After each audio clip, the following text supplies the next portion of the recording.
साथियों, स्वागत है आपका ईपीएस 95 मिनिमम पेंशन बढ़ोतरी की एक और वीडियो में। साथियों, जैसा कि हम सभी को पता है, लगातार संसद भवन और संसद के बाहर ईपीएस 95 को लेकर आक्रोश जारी है। जहां संसद भवन में लगातार विभिन्न सांसद पेंशन का मुद्दा उठा रहे हैं, तो बाहर भी कमांडर अशोक रावत जी के नेतृत्व में एनएससी टीम लगातार धरना प्रदर्शन और आंदोलन कर रही है। इसी के बीच साथियों, एक बड़ी खुशखबरी निकल कर आई है कि पार्लियामेंट्री स्टैंडिंग कमेटी ने लेबर डिपार्टमेंट को यह हिदायत दी है कि अब मिनिमम पेंशन जो 1000 रुपये है उसको बढ़ाने का वक्त आ गया है। जी हाँ साथियों, बहुत बड़ी खुशखबरी है। एनएससी टीम और पेंशनरों का मेहनत रंग लाता हुआ नजर आ रहा है। पहले केवल लेबर डिपार्टमेंट और ईपीएफओ ऑफिसर तक ही एनएससी टीम बात पहुंचा रही थी, लेकिन संसद भवन में इस बार इतने सांसदों ने आवाज़ उठाई है कि जो पार्लियामेंट की स्टैंडिंग कमेटी और लेबर है उसको भी अब डिसीजन लेना पड़ा है कि हमें अब मिनिमम पेंशन बढ़ोतरी को लेकर कुछ ना कुछ करना ही होगा। तो यहाँ पर आप देख सकते हैं कि अखबार में छपी खबर के अनुसार labour committee asks centre to increase minimum PF pension. यहाँ डिटेल में लिखा है, the parliamentary standing committee on labour headed by senior BJP leader Basavaraj Bommai has recommended the center to increase the 1000 minimum pension paid by the Employees Provident Fund Organization EPFO under its Employee Pension Scheme। तो यहाँ पर parliamentary standing committee labour के head जो BJP के leader है बसवराज बोम्मई जी, उन्होंने centre को ये कहा है कि अब जो मिनिमम पेंशन 1000 है जो ईपीएफओ के तहत दी जाती है उसको बढ़ाने का वक्त आ गया है। The trade union and association of pensions have been demanding an increase in the minimum pension। Trade unions और जो एसोसिएशन है वो लगातार इसको बढ़ोतरी की मांग करते आ रहे हैं। The panel noted in the report, which was tabled in Parliament on Monday, that over a decade has passed since the minimum pension of 1000 a month is being provided to the pensioners.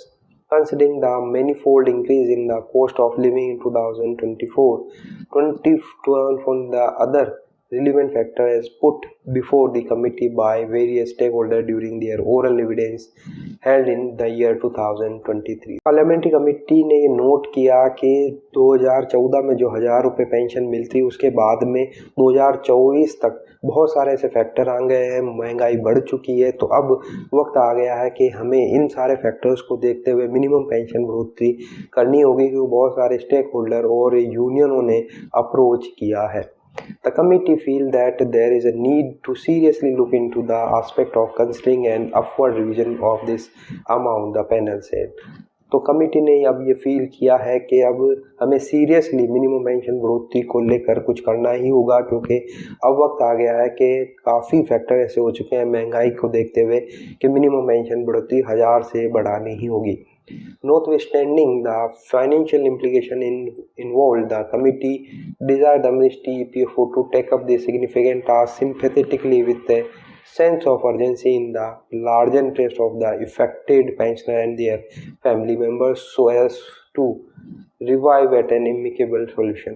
हालांकि बहुत सारा financial implication इसमें involve है, लेकिन फिर भी committee ने recommend किया मिनिस्ट्री ईपीएफओ के वे लार्जर पेंशनर्स के को देखते हुए और उनकी फैमिली के इंटरेस्ट को देखते हुए मिनिमम पेंशन बढ़ोतरी को लेकर जल्द से जल्द कोई फैसला ले। Under the EPS, the union government contributed 1.16% of wages with wage ceiling of 15,000 month.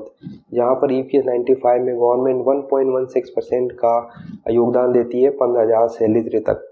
A grant in aid is also given to reimburse the difference of amount between minimum pension of 1000 and actual member pension।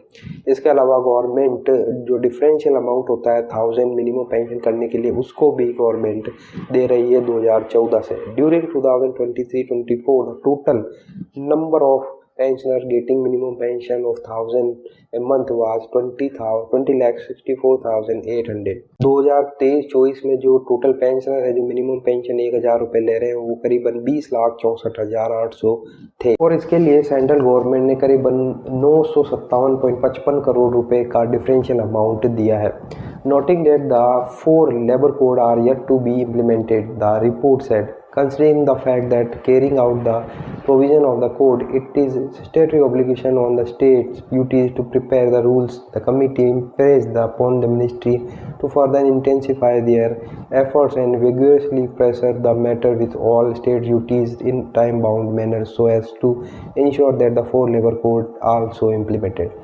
आगे यहाँ पर ये भी बात कही गई है कि जो 4 लेबर कोड आने वाला है उसको लेकर भी स्टेट और यूनियन टेरिटरी को जल्द से जल्द कार्रवाई करनी होगी ताकि जो 4 लेबर कोड पेंडिंग है उसको भी लागू किया जा सके।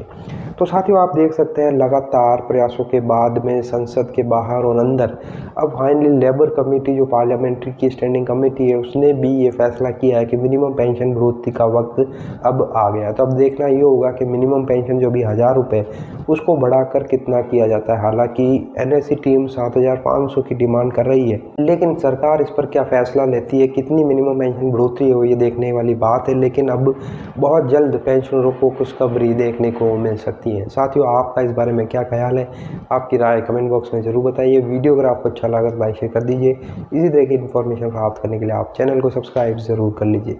तो फिर मिलते हैं, तब तक के लिए अपना ख्याल रखिए। जय हिंद, जय भारत।